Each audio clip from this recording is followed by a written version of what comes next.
आज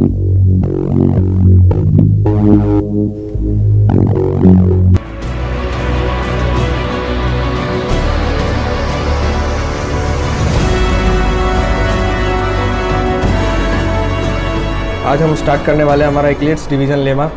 तो उसके लिए सबसे पहले हम जानते हैं डिविजिबिलिटी के बारे में, ये भी उसमें अहम किरदार निभाता है। तो डिविजिबिलिटी जानने के लिए सबसे पहले हम यहाँ पे इसका डेफिनेशन देख लेते हैं। इसका डेफिनेशन क्या कहता है कि A non zero integer A is said to be divide an integer B if there exist an integer C such that B equal to A सी।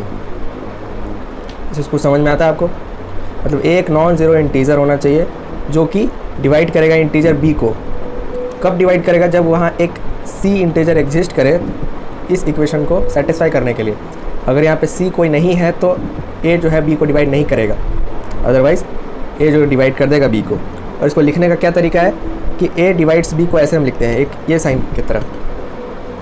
ये बाई नहीं है, बाई मत समझिएगा, क्योंकि 10/2 ये होता है, इसका मतलब कि 10 इज़ डिवाइडेड बाई 2, बट यहाँ पे b इज़ डिवाइडेड बाई ए। यहाँ पे कुछ अलग सिंबल है, इसको रिप्रेजेंट करने का यही तरीका है, ये आपको याद रखना पड़ेगा। ए डिवाइड्स बी होता है इसका मतलब, इसको पढ़ते कैसे? A divides B. Okay, then आप यहाँ पे एग्जांपल देख लीजिए कुछ, जैसे कि यहाँ -4 एंड ये सिंबल है, फिर 20, इसका मतलब है -4 डिवाइड्स 20। तो क्या -4 20 को डिवाइड कर देगा? तो बिल्कुल कर देगा। -4 20 को डिवाइड कैसे करेगा? तो 20 को हम क्या लिख सकते हैं? -4 इंटू -5 क्या लिख सकते हैं? तो यहाँ पे कोई सी, ये सी हो गया, तो यहाँ पे सी एक इंटीजर एग्जिस्ट कर रहा है जो कि b equal to A C equation को सेटिस्फाई कर रहा है, क्योंकि यहाँ पे b ये है, a ये है, तो b इक्वल टू ए सी के लिए c यहाँ पे एग्जिस्ट कर रहा है, इसलिए -4 कैन डिवाइड्स 20। ऐसे भी आप देख सकते हो कि -4 में -5 से अगर मल्टीप्लाई करेंगे तो 20 आएगा। क्योंकि दूसरा एग्जांपल देखते हैं, 4 डिवाइड्स -20। यहाँ भी मैं -20 को 4 इंटू -5 लिख सकता हूँ, यहाँ पे भी -20 को 4 इंटू -5 लिख सकता हूँ। तो यहाँ पे -5 एक इंटीजर एग्जिस्ट कर रहा है, जिसके हिसाब से हम ये इक्वेशन लिख पा रहे हैं b इक्वल टू ए सी। यहाँ पे b है -20, a है 4, तो b इक्वल टू ए सी हम लिख पा रहे हैं, जहाँ पे c एक इंटीजर एग्जिस्ट कर रहा है, इसलिए 4 can also be divide -20। Okay, अब यहाँ पे देख लेते कुछ, यहाँ पे पैटर्न बन के सामने आता है जो आप फॉलो कर सकते हो यहाँ पे थ्योरम टाइप का। तो आप देख सकते हो कि a डिवाइड्स b, अगर a b को डिवाइड करता है तो जाहिर सी बात है कि a माइनस b को भी डिवाइड करेगा, माइनस a b को भी डिवाइड करेगा, और माइनस a माइनस b को भी डिवाइड करेगा।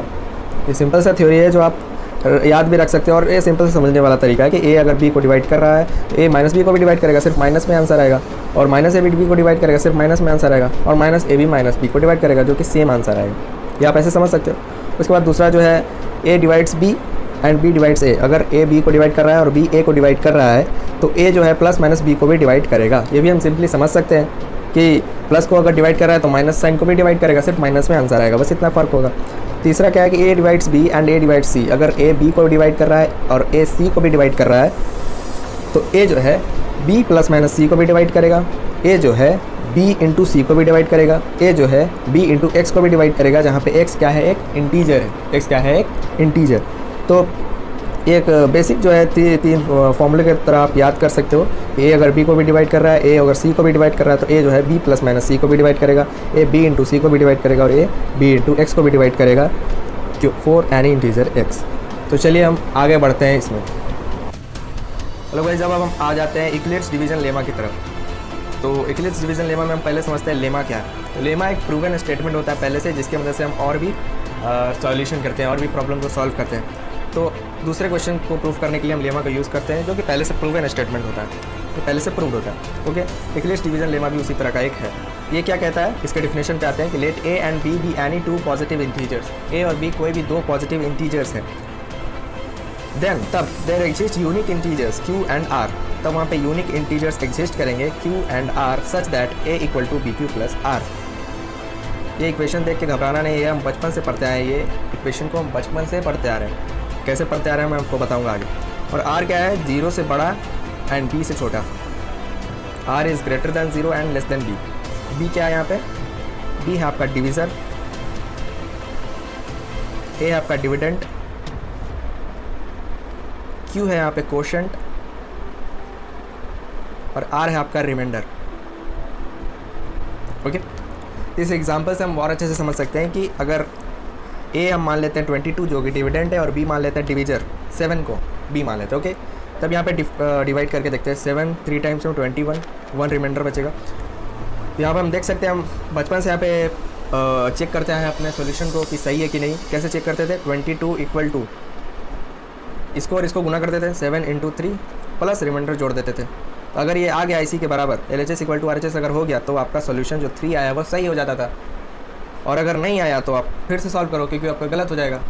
ये तो हम बचपन से करते आ रहे हैं, इसमें कौन सी नई बात है। इसी को इक्वेशन के तौर पे अभी हमको करना है।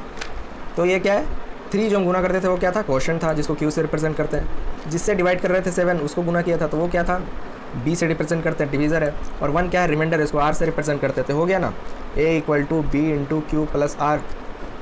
ये तो बचपन से हम यूज़ करते हैं, वही को हम इक्वेशन के तौर पर भी यूज़ करेंगे। पहले किसी पर्टिकुलर के लिए हम इस्तेमाल करते थे, हम जनरल के लिए इस्तेमाल करेंगे, जनरलाइज हो जाएगा। तो यहाँ पे जो आपका एक्लिप्स डिवीज़न लेमा है वो इतना ही है, क्योंकि इसी की मदद से हम और क्वेश्चंस को सॉल्व करेंगे और इसको डिटेल में जानने की कोशिश करते हैं। तो हमने जैसा कि एक्लिप्स डिवीज़न लेमा जान लिया, अब हम डिवीज़र के बारे में जानते हैं कि अलग अलग डिवीज़र पे कैसा कैसा केस बनता है। तो हम मानते हैं let A be any positive integer and it is divided by B। यहाँ पे 2 केस लेते हैं, केस 1 B इक्वल टू 2। यहाँ पे R जो होगा वो 0 से लेकर B तक होगा। B क्या हमारा डिवीज़र, तो R 0 से लेकर के 2 तक होगा। ठीक है, अब यहाँ R की वैल्यू क्या क्या हो जाएगी, 0 होगी, फिर R इक्वल टू 1 होगा, फिर R इक्वल टू 2 होगा, क्या नहीं होगा 2, क्योंकि R जो है 2 से छोटा लेना है तो 1 तक ही लेंगे। ठीक है, तो R इक्वल टू 1 तक होगा। तो अब देखते हैं यहाँ पे इक्वेशन हमारा क्या क्या बन जाएगा। A equal to 2Q plus R 0 लेते हैं तो 0, फिर A equal to 2Q plus R 1 लेते हैं तो 1। तो यहाँ पे 2 इक्वेशन हमारा बन के आ गया, A equal to 2Q and A equal to 2Q plus 1। अब हम केस 2 B इक्वल टू 3 के लिए देखते हैं। A equal to 3 into Q plus R हो जाएगा एक्लिप्स डिवीज़न लेमा के हिसाब से। अब यहाँ पे R की वैल्यू क्या होगी, 0 से लेकर के B तक। यहाँ पे B हमारा क्या है, 3 है, तो 0 से लेकर के 3 से छोटा तक होगा R। तो R की वैल्यू क्या होगी, 0, फिर 1 होगी, फिर 2 होगी और 3 होगी, क्या नहीं होगी 3, क्योंकि 3 से छोटा वैल्यू लेना है। तो R इक्वल टू 2 तक हमें लेना है।